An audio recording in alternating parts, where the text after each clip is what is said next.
Hey guys, welcome to resource point. This is Rishika और आज अभी हम लोग डिस्कस करने वाले हैं हिस्ट्री, जो कि हमारे तमिलनाडु बुक से होती है। तो अभी हम लोग मिडेवल हिस्ट्री देख रहे हैं। एंशिएंट हिस्ट्री हमारी कंप्लीट हो गई है। आइए हम लोग कुछ इंडेक्स भी देख लेते हैं, जिससे कि आप लोग बेटर कनेक्ट कर सको कि कितने लेसन हम लोग यहाँ पे कंप्लीट कर चुके हैं। लास्ट लेसन आपका भक्ति मूवमेंट के ऊपर ही था। तो भक्ति मूवमेंट आई होप कि आप लोग यहाँ तक देख चुके होंगे। आज हम लोग स्टार्ट करने वाले हैं विजयनगर और बहमनी किंगडम के बारे में। तो विजयनगर, जैसे कि आप लोग को पता है कि साउथ में बहुत ही बड़ी ये आपकी रूलर थी विजयनगर की। इनकी एडमिनिस्ट्रेशन, इनकी सोशल, इनकी इकोनॉमिक अगर आप पढ़ोगे तो आपको समझ में आएगा कि कितना इनके द्वारा जो है ना शानदार तरीके से उस समय अपना शासन को चलाया गया था। लेकिन यहाँ पे आपको देखने को मिलेगा कि विजयनगर के अंदर 4 डायनेस्टी थे। उन 4 डायनेस्टी के बारे में देखेंगे। कुछ डायनेस्टी के बारे में ज़्यादा डिटेल है नहीं, लेकिन फिर भी आप लोग को याद रखना है कि हर एक डायनेस्टी के कौन कौन रूलर थे, क्योंकि मे बी ये क्वेश्चन आपका अराइज हो जाता है। बट पूरी तरीके से हम लोग विजयनगर और बहमनी किंगडम को लास्ट में देखेंगे। तो काफ़ी अच्छी ये हमारी लेसन होने वाली, काफ़ी इन्फॉर्मेटिव और काफ़ी इंटरेस्टिंग होगी। मैं बस आपको एक स्टोरी जैसा बताते चलूँगी। आप बस इमेजिन करना कि आप बस उस समय जो है जस्ट इमेजिन करो कि आप लोग विजयनगर को देख रहे हो, विजयनगर की डायनेस्टी को देख रहे हो। जब एज्यूम करोगे, आपको अपने आप को जो है उस जगह पे एज्यूम करके देखोगे ना, तो फिर आप लोग को हिस्ट्री बहुत अच्छे से समझ में आने भी लगेगा और इंटरेस्टिंग भी लगने लगेगा। तो मैं एक स्टोरी जैसा बताते चलूँगी। कुछ भी यहाँ पे जो आपके एग्जाम पॉइंट ऑफ व्यू से जो बहुत ज़्यादा इंपॉर्टेंट है और इम्पॉर्टेंट भी है, वही सारी चीज़ें मैं बताती हूँ। हालांकि इस बुक में वही बस दिए रहते हैं, कुछ ज़्यादा यहाँ पे एक्स्ट्रा नहीं दिया रहता है, लेकिन फिर भी कुछ चीज़ें होती है जिसको कि आपको पढ़ने का कोई फ़ायदा नहीं है। तो वो सारी चीज़ें मैं एक्सक्लूड करती हूँ और सिर्फ आपके एग्जाम पॉइंट ऑफ व्यू से जो भी चीज़ आप लोग को पढ़ना है, समझना है, वो सारी चीज़ें मैं यहाँ पे आपको बता के चलूँगी। प्रीवियस लेसन देखने के लिए आपको बस एक काम करना है। अगर ये लेसन आपको अच्छी लगती है तो आप लोग मेरे चैनल को ऑब्वियसली कि सब्सक्राइब करोगे। सब्सक्राइब करके बस आप लोग जो है प्लेलिस्ट में आ जाना, वहाँ आपको सारे लेसन्स मिल जाएंगे। यानी कि अब तक के जो 18 चैप्टर्स तक यहाँ पे कंप्लीट कर दिए गए, उसको ज़रूर आप लोग देख लेना। टोटल यहाँ पे आपका 23 चैप्टर है, तो जल्दी से इसको कंप्लीट कर देंगे। विजयनगर है, उसके बाद हम लोग मुगल एम्पायर देखेंगे, फिर इंडिया का क्या कंडीशंस था मुगल के अंदर, फिर थोड़ा बहुत मराठा देख लेंगे। तब उसके बाद यहाँ पे हम लोग यूरोपियन की जो हमारी आगमन हुआ था हमारे इंडिया में, फिर उसके बारे में देखेंगे। फिर ये कंप्लीट हो जाएगा, फिर हम लोग क्लास 12th की चलेंगे, वहाँ पर हम लोग देखने वाले हैं। ठीक है, तो चलिए स्टार्ट करते हैं। तो आइए स्टार्ट करते हैं। लेसन नंबर ये 19 है, विजयनगर और बहमनी किंगडम। स्टार्ट करने से पहले एज यूजुअल हम लोग देखने वाले हैं कि इस पूरे चैप्टर में हम लोग पढ़ेंगे क्या।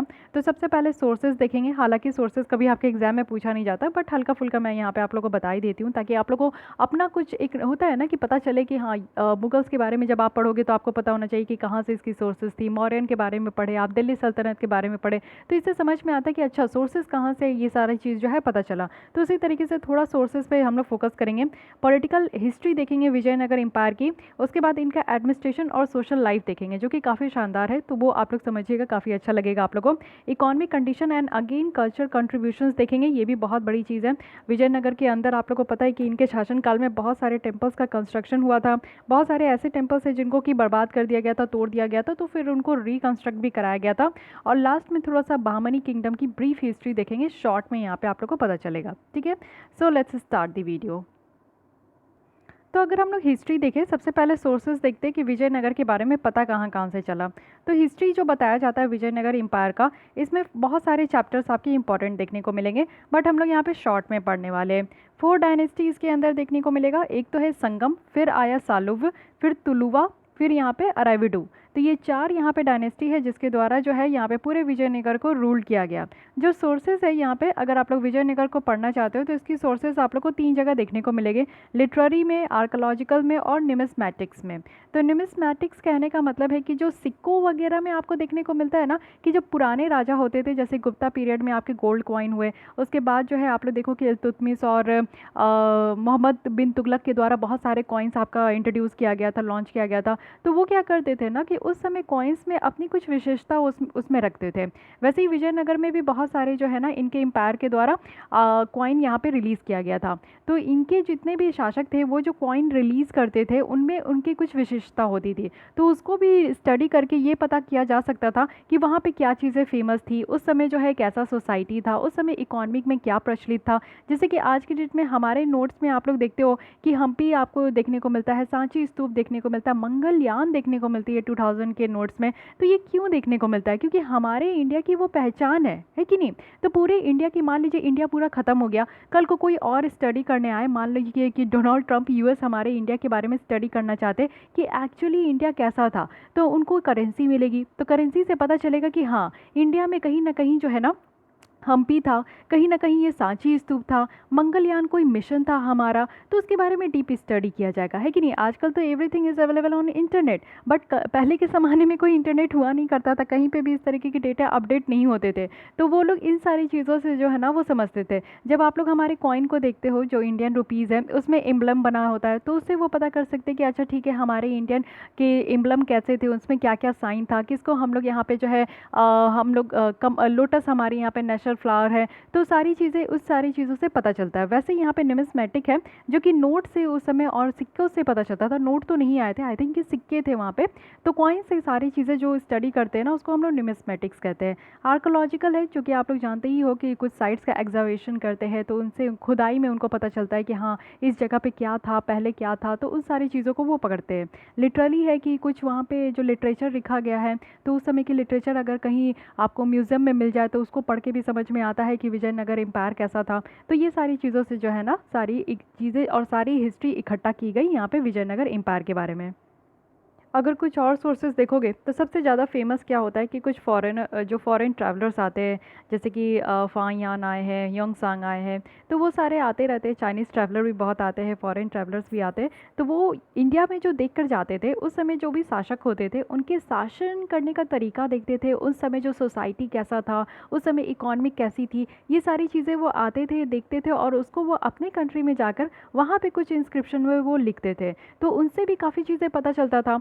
तो ऐसे फॉरेन ट्रैवलर्स भी बहुत कोई है, जैसे मोरक्कन ट्रैवलर्स थे, इवन बतूता थे जो कि आए थे वियतनाम से। यहाँ पे आपके जो है ट्रैवलर आए थे, निकोलो दे कॉन्टी। पर्शियन ट्रैवलर थे अब्दूर। पोर्तुगीज़ यहाँ पे ट्रैवलर थे, डोमिंगो पीस। तो इन सब के बारे में जो है ना इन्होंने कुछ ना कुछ इंडिया के बारे में लिखा, और ये कब आए थे? जब विजयनगर का एम्पायर था, तो जब इनके शासनकाल में ये लोग आए थे, और अपने एक्सपीरियंसेस यानी कि उन्होंने जो देखा और उन्हें जो समझ में आया वो अपने हिसाब से वो डिस्क्राइब करते थे। ये देख सकते हैं, यहाँ पे पिक्चर दी गई है इब्न बतूता की। तो यहाँ पे इनके द्वारा आप देखोगे कि जो कॉपर प्लेट इंस्क्रिप्शन है, जैसे कि यहाँ पे श्री रंगम कॉपर प्लेट है देवराय सेकंड का, तो इसमें कुछ यहाँ पे अचीवमेंट लिखा गया है कि विजयनगर रूलर्स की क्या क्या अचीवमेंट है। हम्पी को बर्बाद कर दिया गया था, दूसरे भी ऐसे मॉन्यूमेंट्स थे विजयनगर के जो कि काफ़ी ज़्यादा इन्फॉर्मेशन प्रोवाइड करते हैं कि विजयनगर रूलर्स की जो है कल्चर कैसी थी, उस समय जो है ना वो अपने कल्चर को कैसे कॉन्ट्रीब्यूट करते थे। ये सारी चीज़ें जो है वहाँ की जो मॉन्यूमेंट्स थे उससे पता चलता था। न्यूमरस कॉइन, यहाँ पे बहुत सारे ऐसे कॉइन्स हैं ना जो कि विजयनगर रूलर्स के द्वारा जो है इशू किए गए, और उसमें बहुत सारे फिगर्स होते थे, लीजेंड के फिगर्स होते थे, उनको क्या क्या टाइटल दिया गया है और उनकी क्या क्या उपलब्धियाँ थी, क्या क्या अचीवमेंट्स थे, ये सारी चीज़ें उस सिक्के को देख के ही पता चलता है। तो सिक्कों में ही, जिसको न्यूमिस्मैटिक्स कहते हैं यानी कि स्टडी ऑफ कॉइन, उससे ही ये पता चल जाता है ना कि उस समय यानी कि विजयनगर एम्पायर में कैसी समाज थी, कैसा था, लोग कैसे थे, वहाँ के राजा क्या थे, उनको कैसा कैसा टाइटल दिया गया था, और उन्होंने किस किस जगह पे कैसी कैसी उपलब्धियां हासिल की थी। ठीक है, अब यहाँ पे कुछ पॉलिटिकल हिस्ट्री देख लेते हैं। पॉलिटिकल हिस्ट्री में देखें तो विजयनगर का जो फाउंडेशन हुआ था वो 1336 में हुआ था, और इसमें दो संगम डायनेस्टी के यहाँ पे रूलर थे जिनका नाम है हरिहरा और बुका। तो ये याद रखिएगा, हरिहरा और बुका। और पहला डायनेस्टी जो था विजयनगर एम्पायर के अंदर वो था संगम डायनेस्टी, जिनके द्वारा यहाँ पे विजयनगर का फाउंडेशन हुआ। ओरिजिनली ये काकाटिया रूलर्स जो वारंगल के थे उन्हीं की तरफ से ये और आपका ओरिजिनेट हुआ, और ओरिजिनली वहीं से सर्व हुआ। लेकिन बाद में जो आप देखोगे कि फिर वो कापिली चले गए, और यानी कि ये हरिहरा और बुका जो है बाद में कापिली चले गए, जहाँ पे उनको इम्प्रिजन भी किया गया, यानी कि उनको पकड़ भी लिया गया, और फिर इस्लाम में उनको कन्वर्ट भी कर दिया गया। फिर बाद में वो हिंदू में भी कन्वर्ट हुए। तो ये तो बहुत पहले से चलते आ रहा है, आज भी कहीं ना कहीं ये प्रिवलेंट है, बट ये पहले के ज़माने में बहुत चलता था कि लोगों को पकड़ के जो है ना उसको मुस्लिम में कन्वर्ट कर दिया जाता था। साथ ही आप देखोगे कि यहाँ पे अपने इंडिपेंडेंस को वो बहुत ज़्यादा प्रोक्लेम करते थे, और उनके द्वारा न्यू सिटी का फाउंडेशन हुआ जो कि तुंगभद्रा रिवर है, वो भी साउथ बैंक में।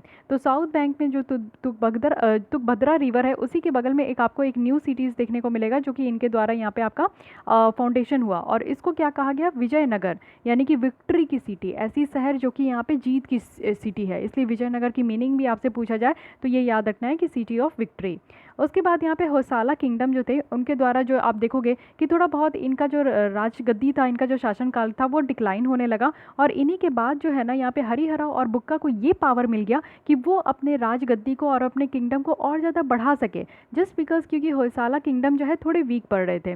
1346 में क्या हुआ कि यहाँ पे सारे होयसाला किंगडम को जो है ना हरिहरा और जो बुक्का थे वो अपने अधीन ले आए। और उसके बाद कुछ स्ट्रगल भी चला, जो कि विजयनगर और जो यहाँ पे मदुरई के सल्तनत थे उनके बीच में कुछ स्ट्रगल भी चला। आपको देखने को मिलेगा कि लंबे वर्ष तक चला, जो कि 40 साल तक आपको देखने को मिलेगा। यहाँ पे कुमारा कंपानस जो एक्सपीडिशन है वो यहाँ पे मदुरई आए थे, जिसको यहाँ पे मदुरई विजयम कहा जाता है। उनके द्वारा जो मदुरई के सुल्तान थे उनको वो डिस्ट्रॉय कर दिए, बर्बाद कर दिया। और उससे क्या हुआ कि जो विजयनगर है वो पूरी तरीके से आप देखोगे कि पूरा साउथ इंडिया यानी कि जो रामेश्वरम तक जो आपको देखने को मिलता है जगह है, वहाँ तक पूरी तरीके से विजयनगर का जो है बोलबाला हो गया, यानी कि पूरा विजयनगर पूरा एरिया आपका कहने लगा।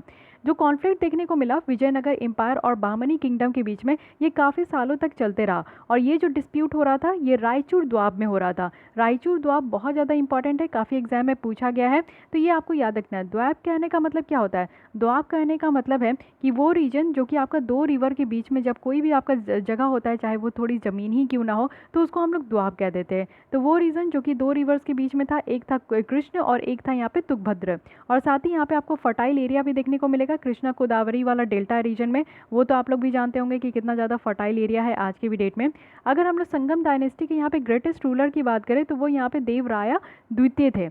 उनके द्वारा बहुत ज़्यादा जो है जीत हासिल नहीं किया गया, लेकिन फिर भी हाँ उनको ग्रेटेस्ट रूलर का जो है खिताब दे दिया गया। उनके जाने के बाद जो है संगम डायनेस्टी पूरी तरीके से कमज़ोर हो गया, यानी कि इनके जाने के बाद कोई भी ऐसे शासक नहीं थे जो कि इस डायनेस्टी को जो है पकड़ के रखे, इस डायनेस्टी की जो मजबूती है वो बरकरार रखे, ऐसा नहीं हो पाया।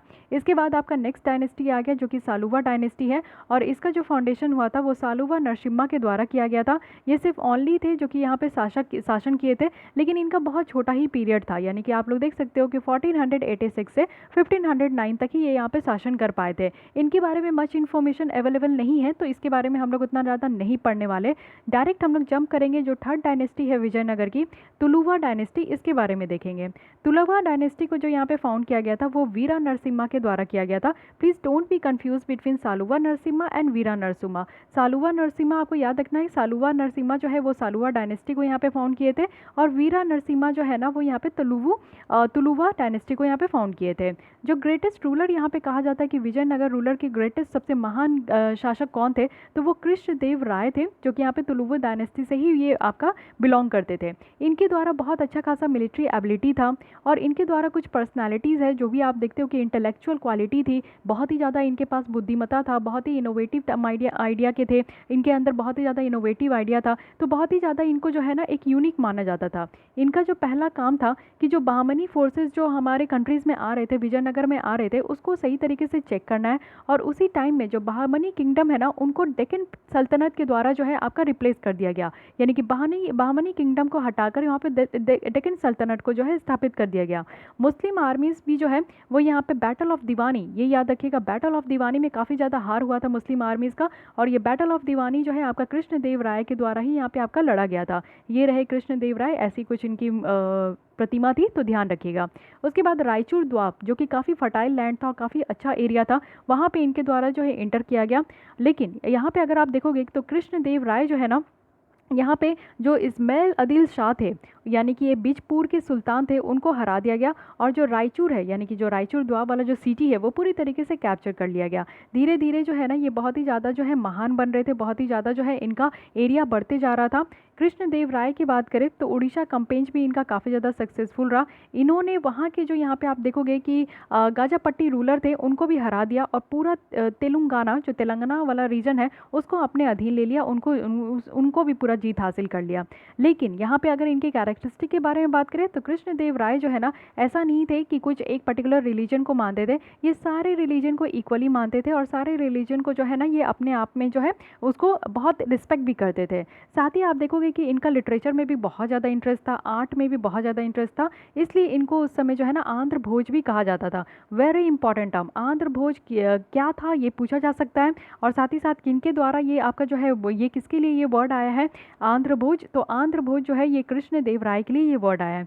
8 एमिनेंट स्कॉलर भी देखने को मिलेगा उस समय, जिसको कि दिग्गजास भी कहते थे, दिग्गज भी कहते थे, और उनके रॉयल कोर्ट में होते थे। अलासानी पेदन्ना की बात करें तो ये काफ़ी ग्रेटेस्ट थे, और इनको जो कहा जाता था वो यहाँ पे आंध्र कविता पितामह कहा जाता था। ठीक है, तो इतना बस याद रखना है, पूरा डिटेल में याद नहीं रखना, क्योंकि मैं पहले भी बता चुकी हूँ कि जो सदर्न इंडिया की स्पेसिफिक टर्म है और उनकी जो खासियत है ना, वो आपका पर्टिकुलरली एग्जाम में नहीं पूछा जाता है। न्यूट्रल चीज़ें एग्जाम में पूछी जाती है, जिससे कि ऑल ओवर इंडिया के सारे बच्चे जो है ना वो सवाल जवाब दे सके। ठीक है, अगर इनकी बात करें कृष्णदेव राय की, तो ये बहुत सारे ऐसे टेम्पल्स थे साउथ इंडिया में जिनको पहले बर्बाद कर दिया गया था, लेकिन बाद में ये रिपेयर किए थे। इनके द्वारा फेमस जो विठल स्वामी और जो हजारा रामास्वामी टेम्पल है विजयनगर में, इनके द्वारा ही बनाया गया था। इनके द्वारा न्यू सिटी भी बनाया गया था, जिसको यहाँ पे नागलापुरम भी कह रहे हैं, और ये अपनी क्वीन के याद में बनाए थे, जो कि यहाँ पे क्वीन का नाम था नागला देवी। तो नागला देवी के नाम पे ही ये नगलापुरम बनाया गया था, तो ये याद रखना है, क्योंकि इस तरीके का जो आपको देखने को मिलेगा काफ़ी ज़्यादा चलता था पहले। आइए थोड़ा मैप की भी स्टडी कर लेते हैं, इससे आप लोग को बेटर समझ में आएगा कि कहाँ से कौन से राजा थे। तो विजयनगर एम्पायर आप देखोगे कि बहुत बड़ा था, यहाँ से यहाँ तक का पूरा एरिया आपको ये देखने को मिलेगा, ये विजयनगर के एम्पायर के अधीन था। ठीक है, उसके बाद आपको बहमनी किंगडम देखने को मिलेगा, जो कि इनका यहाँ पे एरिया था महाराष्ट्र वाले रीजन में।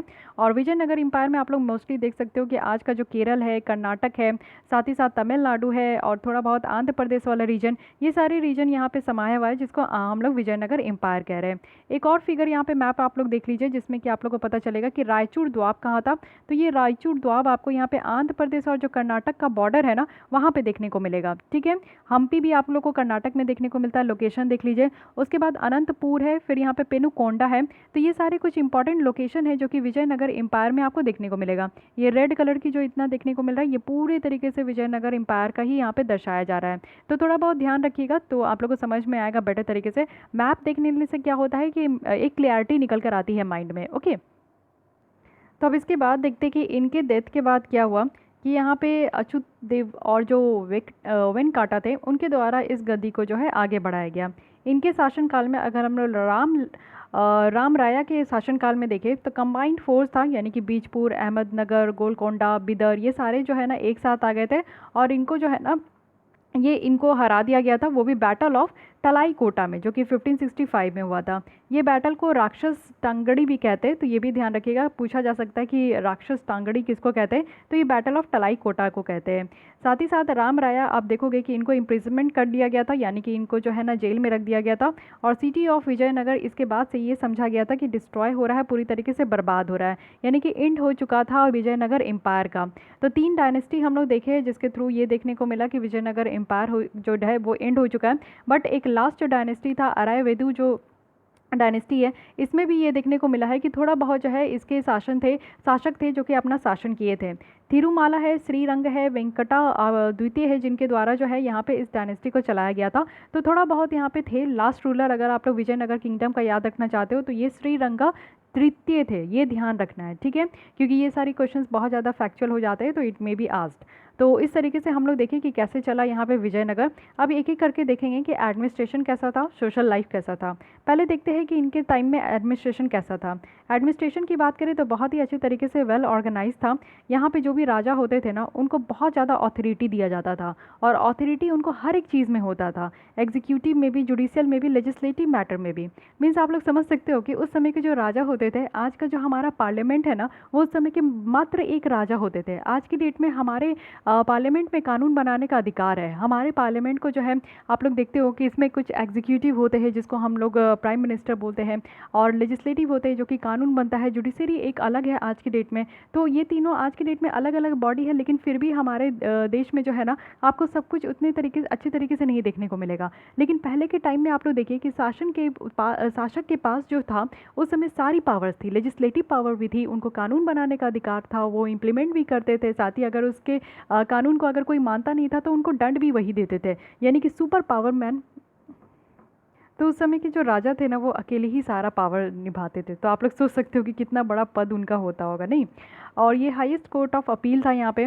और जो सक्सेशन ऑफ थ्रोन था, यानी कि जैसे कहा जाता है ना कि जो शासक होते हैं उनके जाने के बाद उनके पुत्र ही जो होते हैं वो उनके गद्दी में बैठेंगे। तो ये वाला चल ही रहा था, यानी कि प्रिंसिपल ऑफ हेरिडिटरी ही था कि उनके ही पुत्र पुत्री जो है उनके गद्दी में बैठेंगे। कुछ आप लोगों को देखने को मिलेगा कि जो किंग थे उनको यहाँ पे असिस्ट किया जाता था काउंसिल ऑफ मिनिस्टर्स।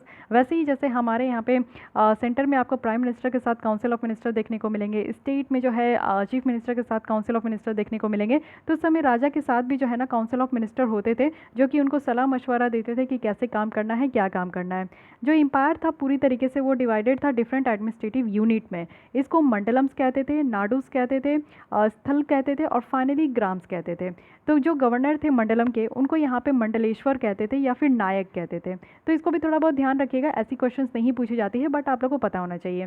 विजयनगर के अगर रूलर के बारे में बात करें तो उनको पूरी तरीके से पावर दिया गया था लोकल अथॉरिटी का कि वो किस तरीके से कैसा एडमिनिस्ट्रेशन करना चाहते हैं, उनके ऊपर पूरा पावर था। अब बात करते हैं उनके यहाँ पे विजयनगर में जो एडमिनिस्ट्रेशन चल रहा था, अगर इनके राजा के सोर्स ऑफ इनकम की बात करें कि वो क्या क्या ऐसा करते थे उनके पास जो है इतना इनकम आता था। सबसे पहला आप लोग को पता ही है कि लैंड रेवेन्यू, ज़मीन पे जो है वो रेवेन्यू उनको बहुत मिलता था, यानी कि लैंड टैक्स उस समय जो है बहुत ज़्यादा प्रेवलेंट था। ट्रिब्यूट दिया जाता था, बहुत सारे ऐसे लोग हैं जो कि खुश होकर राजा को भेंट देते थे, गिफ्ट देते थे, अपने तरफ से उपहार देते थे। तो ये सारी चीज़ तो पहले के ज़माने में बहुत चलता था। तो ये सारा है। कस्टम भी कलेक्ट किया जाता था, पोर्ट्स वगैरह, बंदरगाह आपको देखने को मिलता है, क्योंकि सदर्न इंडिया पूरी तरीके से जो है आपका यहाँ पे बंदरगाह ही था बहुत सारे, क्योंकि ये एक तो वेस्टर्न कोस्ट है, एक ईस्टर्न कोस्ट है, तो आसानी से यहाँ पे टैक्स वगैरह भी लगाया जाता था। साथ ही जो दूसरे तरीके का प्रोफेशन चलता था उसमें भी यहाँ पे टैक्स लगता था। लेकिन लैंड रेवेन्यू जो था ना वो यहाँ पे फिक्स था, जनरली 1/6 था, जितना भी उससे उस ज़मीन में से जितना भी आपका प्रोडक्शन हो रहा है, जितना भी एग्रीकल्चर प्रोडक्शन हो रहा है उसका 1/6 जो है वो एकदम फिक्स था कि सरकार को देना ही देना है। सरकार नहीं बोलूँगी, राजा बोलूँगी, है ना। तो जो एक्सपेंडिचर है, यानी कि गवर्नमेंट जब इतने पैसे ले रहे हैं, इतना रेवेन्यू उनको आ रहा है, इतना ज़्यादा उनका सोर्सेज है इनकम का, तो वो खर्च कहाँ कहाँ करते थे। खर्च में क्या था कि उनका खुद का जो खर्च था, पहले के राजा महाराजा का ना ये पूरे अच्छे तरीके से एक्सपोज करके दिखाया जाता था कि हाँ, राजा महाराजा के रहने में, उनकी ज्वेलरी में, उनके ड्रेसेस में, उनकी मिलिट्री पावर में काफ़ी ज़्यादा खर्च होता है, जो कि आज की डेट में आपको ये नहीं देखने को मिलेगा। कभी आप सुने हो कि प्राइम मिनिस्टर्स जो है हमारे जो मोदी जी है वो अपने कॉस्ट्यूम में कितना खर्च करते हैं। मोदी जी का अपना एक अलग पार्लर है जिसमें कि वो सुबह उठते हैं तैयार होकर, योगा वगैरह करके जो उनका होता है, उसके बाद वो तैयार होते हैं एक अलग से पार्लर में, ठीक है। तो हमेशा आप देखते हो कि कहा भी जाता है सूट बूट वाला हमारा जो है मंत्री है, सरकार है, तो वो उनका आप लोग हमेशा देखते हो कि हमेशा उनका जो है ना बहुत ही अच्छा खासा उनका कॉस्ट्यूम रहता है। तो वो सब क्या है कि उनका एक पार्लर है, लेकिन आज तक हम लोग कभी भी नहीं पढ़े कि उनका एक पार्लर है, उनके वो अपने ऊपर कितना खर्च करते हैं, है कि नहीं, वो कैसे रहते हैं, उनका कैसा राजशाही चलता है, नहीं। लेकिन पहले के राजा महाराजा इस चीज़ पे ज़्यादा फोकस करते थे, इस चीज़ को जो है ना वो चिल्ला चिल्ला के बताते थे कि उनका खर्चा बहुत ज़्यादा है, और चैरिटी भी उनके द्वारा दिया जाता था, मिलिट्री एक्सपेंडिचर बहुत ज़्यादा था, यानी कि वो अपने जो ताकतवर अपने आप को बनाने के लिए, तो पहले के राजा अपने आप को ताकतवर कैसे बनाते थे, अगर उनके पास अच्छा खासा हथियार है, हथियार कहने का मतलब है कि बम बारूद नहीं, हाँ बम बारूद आप लोग कह सकते हो कि काइंड ऑफ वैसी चीज़ें होती थी। साथ ही साथ उनके पास जो है ना काल्वरी होनी चाहिए, लार्ज लोगों की समूह होनी चाहिए, उसमें भी हाथियाँ, घोड़े, ये सारी चीज़ें जो है बहुत बड़े मात्रा में होना चाहिए, तब बोला जाता था कि हाँ ये पावरफुल किंग है कि नहीं। तो अगर हम लोग जस्टिस के मैटर में भी देखें तो उस समय जो राजा थे ना उनके द्वारा बहुत ही कड़ा पनिशमेंट दिया जाता था, और कड़ा पनिशमेंट आप देखोगे कि म्यूटिलेशन दिया जाता था, यानी कि अगर कोई भी लोग अगर किसी भी तरीके का अगर अपराध करते थे तो उनके जो है ना उनको इंजरी किया जाता था। आप लोग देखे होंगे जोधा अकबर अगर आप लोग देखे हो तो उसमें क्या था कि ऋतिक रोशन जो है ना वो एक अपने जो एक लोग थे उनको वो सज़ा देने के लिए क्या किए थे कि छत से फेंक दिए थे। छत से फेंकने के बाद वो फिर बोलते हैं कि देखिए वो मरा है कि नहीं मरा है, फिर से उसको दोबारा लाओ और फिर से उसको छत से फेंको। तो इस तरीके का काम सच में होता था पहले, कि ऐसे ही उन लोगों को सज़ा दिया जाता था, ऐसा नहीं था कि जेल भेज दो या फिर फ़ाइन लगा दो, ये सब भी था, ठीक है, बहुत था। लेकिन विजयनगर में क्या था ना, ये म्यूटिलेशन था, ठीक है, इंजरी किया जाता था, किसी तरीके से हाथ तोड़ के आपके रख दिए, पैर तोड़ के रख दिया, तो इस तरीके का कांड वहाँ पे हुआ करता था। थ्रोइंग टू एलिफेंट, इवन इतना भी था कि एलिफेंट के सामने फेंक दिया जाता था। अब आप लोग समझ ही रहे हो कि एक बार एलिफेंट का पाँव आपके ऊपर पड़ जाए, जो गजराज है उनको अगर गुस्सा आ जाए तो फिर आप तो बचोगे नहीं, ठीक है। तो इस तरीके का जो है पनिशमेंट दिया जाता था, which is very unique. Vijayanagara की आर्मी के बारे में अगर बात करें तो वेल ऑर्गेनाइज था, काफ़ी एफिशिएंट था, और इसमें आपकी काल्वरी हो, इन्फेंट्री हो, आर्टिलरी हो, एलिफेंट हो, पूरे भर भर के थे, कोई कमी नहीं था, ठीक है। हाई ब्रीड यहाँ पे हॉर्सेस थे, यानी कि बिल्कुल भी एकदम फ्रेश फ्रेश हॉर्सेस थे, न्यू न्यू हॉर्सेस थे, और ऐसे हॉर्सेस थे जो कि वॉर में बहुत ज़्यादा वो एक्टिव रहे, उस तरीके के हॉर्सेस थे। साथ ही इसको जो है फॉरेन ट्रेडर से प्रोक्योर किया जाता था, हमारे कंट्री के नहीं, बाहर की कंट्री से जो है हॉर्सेस वगैरह मंगवाए जाते थे, ताकि कोई भी अगर युद्ध हो, वॉर हो, तो उसमें वो सस्टेन कर सके। टॉप ग्रेड ऑफिसर्स होते थे आर्मी के, जिनको नायक कहा जाता था या पॉलीगर्स भी कहते थे। साथ ही इनका जो है ना, आप देखोगे कि लैंड भी ग्रांट किया जाता था, और ये सारे लैंड को अमाराम कहते हैं। Soldiers were usually paid in cash, यानी कि सोल्जर्स को जो यहाँ पे पैसे वगैरह दिए जाते थे वो कैश में ही दिए जाते थे। तो ये तो पहले से चलते आ रहा है, ठीक है। उस समय पेटीएम वगैरह थोड़ी था कि तुरंत ही पेटीएम कर दिया जाए या फिर ऑनलाइन ट्रांसफ़र हो जाए, कैश में ही दिया जाता था। अब थोड़ा बहुत सोशल लाइफ में भी हम लोग प्रकाश डाल लेते हैं। उस समय सोशल लाइफ कैसा था, ऑब्वियस है, जो चार कास्ट चलते आ रहा था, ब्राह्मण, क्षत्रिय, वैश्य, शूद्र, तो ये विजयनगर के भी टाइम में बहुत ज़्यादा प्रेवलेंट था। और साथ ही साथ जो फॉरेन ट्रेवलर्स थे वो यहाँ पे काफ़ी ज़्यादा बात बताए थे अपने कुछ बिल्डिंग्स के बारे में, या फिर उस समय जो विजयनगर के सिटी में कुछ लग्जीरियस सोशल लाइफ था, यानी कि बहुत ही ज़्यादा धनी तरीके से लोग जीते थे, बहुत ही ज़्यादा अमीर थे। तो वो सारी चीज़ों के बारे में कुछ फॉरेन जो ट्रैवलर्स आए थे उनके द्वारा बताया जाता है। उस समय जो ड्रेस पहनते थे लोग, वो सिल्क और कॉटन क्लोथ्स के पहनते थे। So this is again very important. ये एक स्टेटमेंट बन जाता है कि उस समय विजयनगर एम्पायर में जो लोग होते थे वो सिल्क और कॉटन क्लोथ्स का इस्तेमाल करते थे। तो विच is very right. Perfumes, flowers, ornament, ये सारी चीज़ें लोगों के द्वारा यूज़ किया जाता था। साथ ही आप देखोगे कि लार्ज नंबर ऑफ उनके हाउस होल्ड सर्वेंट होते थे, यानी कि नौकर चाकर बहुत ज़्यादा होते थे। ऊपर से आप देखोगे कि स्लेवरी बहुत ज़्यादा प्रिवलेंट था, यानी कि नौकरशाही जो था, यानी कि किसी को भी जो है नौकर बना देना। कोई भी लोग जो है, आप लोग देखते हो राजा महाराजा के टाइम में क्या होता था, लोगों को नौकर बहुत ज़्यादा बनाया जाता था, लोगों को अपने अधीन रखा जाता था, कंट्रोल करके रखा जाता था, जो बोलेंगे राजा बस वही होगा। तो ये सारी चीज़ें उस समय भी प्रिवलेंट थी। साथ ही dancing, music, wrestling, gambling, cock fighting, यानी कि जो मुर्गों की जो लड़ाई होती है वो बहुत ज़्यादा उस समय जो आप देखोगे ये सारे अम्यूज़मेंट थे। इट मीन्स कि ये सारा चीज़ जो है ना एंटरटेनमेंट का साधन था, ठीक है। लेकिन अब आते हैं और भी देखते हैं, संगम रूलर्स जो थे वो यहाँ पे शैवैत को मानते थे, लेकिन अदर डायनेस्टी जो थे वो वैष्णवेद को मानते थे। तो कोई बात नहीं, सारे यहाँ पे जितने भी रिलीजन थे वो बहुत ज़्यादा पॉपुलर थे, टॉलरेंट थे। ऐसा नहीं था कि रिलीजन को लेकर किसी भी तरीके का इशू हुआ, कभी नहीं देखने को मिला, ठीक है। और मुस्लिम्स के द्वारा भी बहुत ज़्यादा यहाँ पे एम्प्लॉयड किए जाते थे मुस्लिम वगैरह को एडमिनिस्ट्रेशन में, और उनको फ्रीली अलाउ किया जाता था ना कि आप अपना खुद का मस्जिद बनाओ, मॉस्क बनाओ, उसमें जाकर पूजा करो, जो भी करना है। तो ये सारी चीज़ें भी अलाउड थी। रिलीजन को लेकर कभी भी जो है विजयनगर में आपको कोई भी तरीके का रेस्ट्रिक्शन नहीं देखने को मिलेगा, कोई भी तरीके की पाबंदी नहीं देखने को मिलती थी। अब आते हैं विमेन की कंडीशन में, विच इज़ वेरी इंपॉर्टेंट। विमेन की कंडीशन एज यूजुअल वैसी ही थी जैसे हम लोग इससे पहले देखते आ रहे थे। विमेन की कंडीशन इंप्रूव नहीं हुई थी। साथ ही साथ जो यहाँ पे कुमार कंपाना जो उनकी वाइफ थी गंगा देवी, उनके द्वारा यहाँ पे मधुरा विजयम को लिखा गया था, फेमस वर्क है उनका।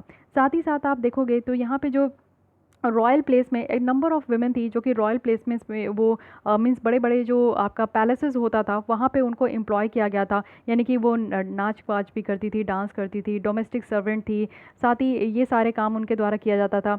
और जो डांसिंग गर्ल का जो अटैचमेंट था टेम्पल से, ये प्रैक्टिस उस समय भी था।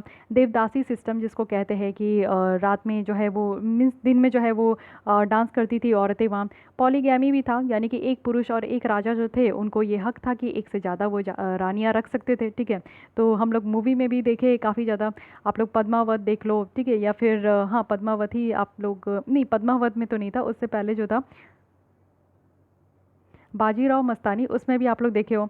तो ये चीज़ है, पॉलीगैमी तो बहुत ज़्यादा प्रिवलेंट था, लेकिन रॉयल फैमिलीज़ में ये ज़्यादा चलता था। सती प्रथा भी बहुत ज़्यादा प्रिवलेंट था, ये कंटिन्यू ही था विजयनगर में भी। तो सती प्रथा क्या था कि अगर किसी के हस्बैंड की डेथ हो जाती है तो उनकी वाइफ को भी उसी आग में कूद के जो है मीन्स अपने आप को भी ख़त्म कर लेना होता था। तो ये सारी चीज़ यानी कि देख लिए कि एज़ यूजुअल जो विमेन की कंडीशन है वो वैसी ही थी। इकॉनमिक कंडीशन की अगर हम लोग बात करें तो अब हम लोग इकॉनमिक कंडीशन देखते हैं।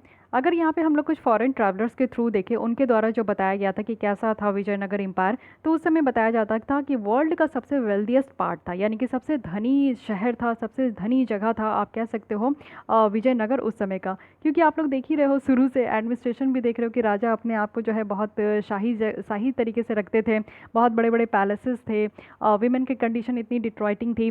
तो ये सारी चीज़ें शो करती है, ठीक है, क्योंकि विमेन की कंडीशन डिट्रॉइट आप लोग को देखने को मिला जब से हुआ है। तब से सारे शासक जो है अपने हिसाब से चलाते हैं, तो वो बहुत ज़्यादा धनी उस समय होते थे, ठीक है। एग्रीकल्चर इनका चीफ ऑक्यूपेशन था, यानी कि अधिकतर जो है खेती पे वो लोग डिपेंडेंट होते थे। विजयनगर रूलर की बात करें तो इनके द्वारा बहुत अच्छा खासा इरिगेशन फैसिलिटी प्रोवाइड किया गया था। जो सिंचाई का प्रबंध है वो बहुत अच्छे तरीके से किया गया था। न्यू टैंक्स वगैरह बनाए जाते थे, न्यू डैम्स बनाया जाता था रिवर्स के अक्रॉस, जो कि यहाँ पे तुंगभद्रा रिवर है, तो इस तुंगभद्रा रिवर के पानी को बहुत अच्छे तरीके से यूटिलाइज़ किया जाता था। फिर उसके बाद जो है इसको जो आप देखोगे कि इरिगेशन फैसिलिटी में इस्तेमाल किया जाता था। कैनल्स वगैरह भी यहाँ पे आपका बनाया गया था। बहुत सारे इंडस्ट्रीज़ थे, तो इंडस्ट्रीज़ थे तो एम्प्लॉयमेंट की कमी नहीं थी, लोगों की कमी नहीं थी, काफ़ी अच्छा मैन्युफैक्चरिंग सेक्टर्स था। इनके द्वारा मेटल वर्कर्स भी बहुत ज़्यादा थे, क्राफ्ट्समैन भी बहुत ज़्यादा थे। डायमंड माइंस था जो कि यहाँ पे कुर्नूल में लोकेटेड था, अनंतपुर डिस्ट्रिक्ट में था। अनंतपुर अभी हम लोग देखिए ना मैप में, तो वहाँ पर आपको डायमंड माइंस देखने को मिलेगा। विजयनगर जो है एक ग्रेट सेंटर था, यानी कि ट्रेड के लिए, व्यापार के लिए बहुत ही अच्छा जगह था, और इससे जो है ना पूरी तरीके से व्यापार आपको देखने को मिलेगा। साथ ही इनलैंड, कोस्टल और ओवरसीज ट्रेड देखने को मिलता है, क्योंकि आप लोग देखो कि इस तरीके से इनका जो जगह है वो यहाँ पे वेस्टर्न कोस्ट है, ये ईस्टर्न कोस्ट है, तो कोस्टल में भी आपका ट्रेड होता है दूसरे कंट्रियों के साथ, ओवरसीज है बाहर की कंट्रीज़ के साथ यहाँ पे आपका ट्रेड होता है, इनलैंड है यानी कि अंदर भी एक स्टेट से दूसरे सिटी में, यानी कि एक सिटी से दूसरे सिटी में भी यहाँ पे व्यापार होता था। सी पोर्ट भी बहुत ज़्यादा था, मालाबार कोस्ट में आपको देखने को मिलेगा। तो यहाँ पे कन्नौर था, और कमर्शियल कॉन्टैक्ट अगर हम लोग देखें तो Arabia, Persia, south Africa, Portugal के साथ यहाँ पे था, जो कि वेस्ट में है, और बुर्मा, मलाय पेनिसुला, चाइना जो कि ईस्ट में थे। जो भी आइटम यहाँ पे आपका बनाया जाता था और जो एक्सपोर्ट किया जाता था उसमें क्या क्या था, ये आप लोग को ध्यान रखना है कि विजयनगर के एम्पायर में आपका कौन कौन सा आइटम था जो कि एक्सपोर्ट किया जाता था। ये है कॉटन, सिल्क, स्पाइसेस, कुछ मसाले, राइस, आयरन, सॉल्ट पीटर और शुगर है। और क्या क्या ऐसी चीज़ थी जो कि यहाँ पे आपका इंपोर्ट किया जाता था, बाहर से हम लोग अपने कंट्री में मंगवाते थे, स्पेशली विजयनगर वाले एरिया में। तो ये हॉर्सेस थे, पर्ल्स था, पर्ल कहने का मतलब जो मोतियाँ होती है, कॉपर है, कोरल है, और mercury, China silk, velvet clothes, तो ये सारी चीज़ें जो कि हम लोग बाहर से मंगवाते थे। शिप बिल्डिंग का भी जो आर्ट था ना वो भी यहाँ पे डेवलप हो गया था, यानी कि जहाज़ें भी बनाना यहाँ पे स्टार्ट हो गया था। अब कल्चर कंट्रीब्यूशन के बारे में बात करें तो कल्चर कंट्रीब्यूशन बहुत ही ज़्यादा तेज़ी से बढ़ने लगा था। विजयनगर रूलर में ही आप देखोगे कि इस समय क्या हुआ था ना कि बहुत अच्छे अच्छे और बहुत भव्य भव्य जो टेम्पल्स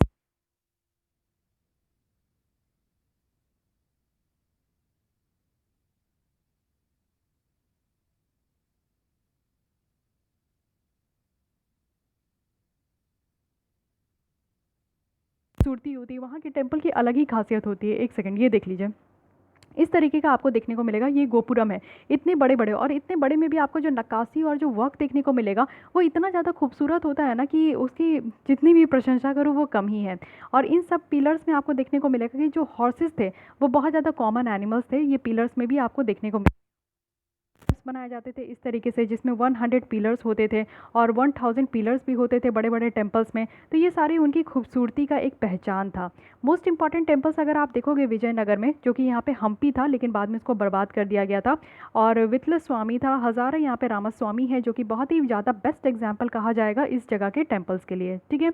उसके बाद अगर हम लोग यहाँ पे बात करें तो आपको देखने को मिलेगा कि कृष्णदेव राय का यहाँ पे मेटल इमेज भी है। इनकी क्वीन जो तिरुपति है वो बहुत ही ज़्यादा इंपॉर्टेंट एक एग्जाम्पल देखने को मिलेगा। विजयनगर में म्यूज़िक और डांस भी बहुत ज़्यादा पैट्रोनाइज था, यानी कि बहुत पसंद करते थे लोग। ये आप देख सकते हो, हम्पी जो है वो एलिफेंट चैरियोट है, ये काफ़ी इंपॉर्टेंट है, ठीक है। डिफरेंट लैंग्वेज यहाँ पे इस्तेमाल किया जाता था, चाहे वो संस्कृत हो, तेलुगु हो, कन्नड़ हो, तमिल हो, इस रीजन में बहुत ज़्यादा फ्लरिश था। साथ ही साथ यहाँ पे अगर लिटरेचर की बात करें तो संस्कृत और तेलुगु बहुत ज़्यादा डेवलप हुआ था, ठीक है।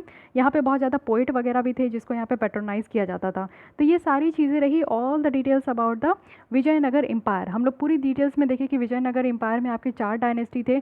उसके बाद आप लोग को देखने को मिलेगा कि यहाँ पे एडमिनिस्ट्रेशन कैसा था, बहुत ही अच्छा था। अगर सोसाइटी की बात करूँ, सोशल लाइफ की बात करूँ तो वो भी बहुत अच्छा था, बस विमेन की कंडीशन को छोड़कर। उसके बाद अगर हम लोग इकॉनमी देखें तो कहना ही नहीं है, वन ऑफ द यहाँ पे वेल्दिएस्ट पार्ट कहा जाता था पूरे वर्ल्ड का। एक्सपोर्ट इंपोर्ट पूरा भारी मात्रा में होता था। और उसके बाद अगर आप लोग इकॉनमी ही देख रहे हो, कल्चर भी देखोगे तो इससे भी समझ में आएगा कि कितना ज़्यादा इस पे कल्चर पॉइंट ऑफ व्यू में काम किया गया है, ठीक है। तो ओवरऑल बहुत अच्छा सिचुएशन रहा है इस समय विजयनगर में। इसी के साथ अगर हम लोग बहमनी किंगडम के बारे में देखें तो जो फाउंडर थे बहमनी किंगडम के वो अलाउद्दीन बहमन है, शाह है, जिनको यहाँ पे हसन गंगू भी कहा जाता था। इनका कैपिटल गुलबर्गा था। और टोटल आपको 14 सुल्तान देखने को मिलेंगे जो कि ये बहमनी किंगडम को रूल किए थे। इनमें से जो अलाउद्दीन बहमन शाह है, मोहम्मद शाह है, इनका नाम याद नहीं रखना, बस आपको ध्यान रखना है, हाँ, लेकिन इनका अलाउद्दीन बहमन शाह का नाम याद रखना है। ये सारे यहाँ पे इंपॉर्टेंट रूलर थे। अहमद वाली शाह की बात करें तो ये जो गिफ्ट किए थे, ये कैपिटल जो है गुलबर्ग से बिदर में इनको ट्रांसफ़र करने के लिए कहा गया था और ये इसको गिफ्ट भी किए थे। बहामनी किंगडम की अगर हम लोग पावर देखें ना, तो वो आपका पिक पे तब आया था जब यहाँ पे मोहम्मद शाह तृतीय आए थे। इनके शासनकाल में बहामनी किंगडम बिल्कुल पिक पे आ गया था। यहाँ पे बहुत अच्छा खासा इनका काम चल रहा था और पूरी तरीके से इनका जो टेरिटरी था वो एक्सटेंड हो गया था अरेबियन सी से लेकर बे ऑफ बंगाल। अब ये कहाँ है, तो आप लोग देख सकते हो कि ये हमारा हो गया विजयनगर। विजयनगर में यहाँ पे आपको बे ऑफ बंगाल देखने को मिलेगा ईस्ट साइड में, वेस्ट साइड में आपको यहाँ पे अरेबियन सी देखने को मिलेगा। तो ये पूरा टेरिटरी जो है बहामनी किंगडम के अधीन आ गया था। वैसे बहामनी किंगडम अभी हम लोग देखें किस तरीके से जो है, यहाँ पे आपका विजयनगर है तो इसके ऊपर यहाँ पे आपका महाराष्ट्र वाला रीजन में ये बहामनी किंगडम देखने को मिला। ठीक है, डोंट बी कंफ्यूज, मैप को हमेशा दिमाग में रखिए तो आप लोग कभी भी कुछ भी कंफ्यूज नहीं कर पाओगे। वेस्ट में अगर हम लोग देखें तो ये आपका गोवा से लेकर बॉम्बे तक है। ईस्ट में अगर हम लोग देखें तो काकीनाडा से लेकर जो है कि कृष्ण रिवर के माउथ तक है। तो यहाँ पे मोहम्मद शाह का जो सक्सेस था वो इसलिए हो पाया क्योंकि उनके जो मिनिस्टर थे महमूद गवान, उनके सर्विस और एडवाइस के कारण जो है मोहम्मद शाह बहुत ज़्यादा फ्लरिश हुए थे। तो महमूद गवान के बारे में जानना तो बनता ही है कि ये एक्चुअली है कौन। बहामनी किंगडम जो है अपने रिच पे तभी पहुंचा था जब महमूद गवान बहुत अच्छे तरीके से यहाँ पे गाइड कर रहे थे। एक पर्शियन मर्चेंट थे, वो इंडिया आए थे 42 में और उनके द्वारा जो है बहामनी किंगडम में सर्विस को ज्वाइन कर लिया गया था। धीरे धीरे वो अपने पर्सनल क्वालिटीज़ के कारण जो है उनको यहाँ पे चीफ मिनिस्टर भी बना दिया गया था। वो किंगडम में काफ़ी लॉयल थे और वो काफ़ी सिंपल लाइफ जीते थे। और साथ ही साथ आप देखोगे कि वो बहुत सीखने के बहुत आतुर थे, चीज़ों को सीखते थे, लर्न करते थे। उनके पास मैथमेटिक्स का भी ग्रेट नॉलेज हुआ करता था। साथ ही इनके द्वारा बिदर में कॉलेजेस भी बनाए गए, पर्शियन स्टाइल ऑफ आर्किटेक्चर भी बिल्ड किया गया और मिलिट्री जीनियस भी थे। मिलिट्री को किस तरीके से बढ़ाना है, कन्क्योर करना है और किस तरीके से जो है उसको मेंटेन करके रखना है, ये सारी चीज़ें यहाँ पे महमूद गवान को पता था। साथ ही साथ आप देखोगे जो कोंकण वाला रीजन है वो ये इनके द्वारा जीत हासिल किया गया। गोवा और कृष्णा गोदावरी वाला जो डेल्टा है उनके द्वारा उन पे जो है इनका जीत हासिल किया गया। ये अपने बहामनी एम्पायर को जो है ना जीत हासिल करते करते, कन्क्वेस्ट करते करते बहुत ही ज़्यादा बढ़ा चुके थे। उनकी अगर हम लोग एडमिनिस्ट्रेटिव रिफॉर्म्स के बारे में बात करें तो बहुत ही ज़्यादा इंपॉर्टेंट है। इनके द्वारा यहाँ पे जो सुल्तान का कंट्रोल था वो बढ़ता गया, वो भी नोबल्स और प्रोविंसेस में। रॉयल ऑफिसर्स की बात करें तो वो भी यहाँ पे हर एक प्रोविंस में जो है कहीं ना कहीं किसी न किसी पर्पज़ से उनको अपॉइंट किया जाता था। जितने भी फोर्ट्स थे, मोस्ट ऑफ द जो फोर्ट्स थे ये ऑफिसर्स के अंदर ही थे। अलाउंसेस वगैरह जो यहाँ पे था वो कम कर दिया गया था और इससे क्या हुआ ना कि यानी कि अलाउंसेस जो भत्ता वगैरह होता है, जो अदर उनको फैसिलिटी दी जाती है नोबल्स वगैरह को, तो उन इससे क्या हुआ कि कम कर दिया गया। तो नोबल्स जो है ना यहाँ पे इनको मानना कम कर दिए थे, यानी कि इनको नहीं मानते थे, बहुत ज़्यादा इनसे रूठे रूठे रहते थे। उसके बाद सुल्तान को यहाँ पे जो है ना यहाँ पे क्या हुआ कि उनको पनिश किया गया और डेथ सेंटेंस दे दिया गया। ठीक है, फिर आप लोग देखोगे कि बहामनी किंगडम जो है ना धीरे धीरे यहाँ पे आपका डिक्लाइन होने लगा। महमूद शाह जो थे उनके बाद यहाँ पे वीक सल्तनत आए, यानी कि अच्छे अच्छे यहाँ पे शासक नहीं आए थे, जिनके कारण जो है बहामनी किंगडम धीरे धीरे पतन की तरफ बढ़ते गया। उसके बाद आप देखोगे जब प्रोविंशियल गवर्नर थे उनके द्वारा यहाँ पे इंडिपेंडेंस डिक्लेयर किया गया था बाई 1526 में। तो बहामनी किंगडम जो है ना वो डिसइंटीग्रेटेड हो गया था 5 इंडिपेंडेंट सल्तनत में। और ये कौन कौन था, तो अहमदनगर है, बिजपुर है, बेरर है, गोलकोंडा है, बिदर है और इसको यहाँ पे डेक्कन सल्तनत कहा गया है। तो डेक्कन सल्तनत के अंदर कौन कौन से यहाँ पे आपका जगह है ये भी आपको याद रखना है। 5 इंडिपेंडेंट आपका सल्तनत में ये डिसइंटीग्रेट हो गया था Bahmani kingdom, this is again very important. तो ये पांचों आपको याद रखना है, अहमदनगर, बीजपुर, बेरर और गोलकोंडा और बिदर। ओके, तो ये पूरी बात रही हमारी यहाँ पे बहामनी किंगडम के बारे में। छोटा सा एक ब्रीफ हिस्ट्री है इसके बारे में, ज़्यादा कुछ तो इसके बारे में पता नहीं है और ज़्यादा कुछ इसके बारे में पढ़ने का ज़रूरत भी नहीं है क्योंकि क्वेश्चंस जो अराइज होंगे वो विजयनगर एम्पायर से ही होता है। बहामनी किंगडम से अगर क्वेश्चन को टफ बनाना है तो पूछ लिया जाता है, बट टफ नहीं होगा अगर आप लोग इस तरीके से पढ़ते जाओगे, इनकी मेन पॉइंट्स को अगर आप लोग याद करते जाओगे, नोट डाउन करते जाओगे तो कभी भी कोई भी चीज़ें टफ नहीं होती है और टाइम टू टाइम रिवाइज करते रहिए। अब देखते कि हम लोग यहाँ पे क्या पढ़े। यहाँ पे हम लोग पहले सोर्सेज देखें कि विजयनगर एम्पायर की क्या क्या सोर्सेज है। आर्कोलॉजिकल सोर्सेज देखे, न्यूमिस्मेटिक सोर्सेज देखे, लिटरली देखे, काफ़ी ज़्यादा जो है लिटरेचर वगैरह से पता चला है।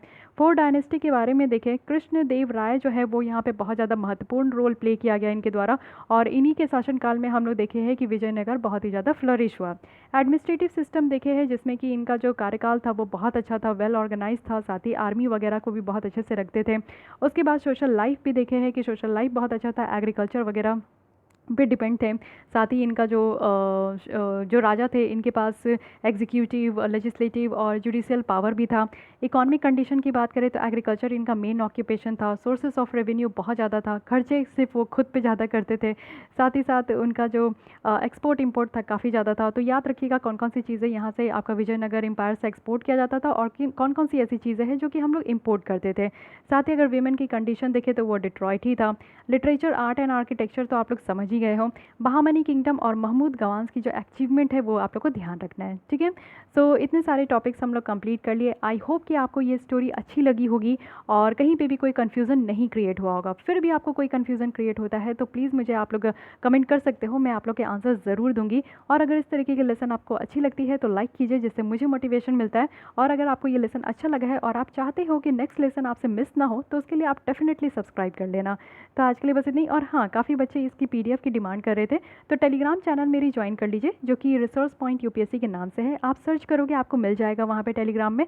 वहाँ पे मैं इस PDF को अपलोड कर देती हूँ, वहीं से आप लोग डाउनलोड कर लेना। UPSC मटेरियल्स आपको मेरे टेलीग्राम चैनल पे मिलते रहेगा और मेरी सारी वीडियोज़ की लिंक वहाँ पर मिलते रहेगी, कोई भी वीडियो कभी भी मिस नहीं होगी। ओके, सो वहीं पर आप लोग भी जुड़ सकते हो। सो आज के लिए बस इतना ही। Thank you.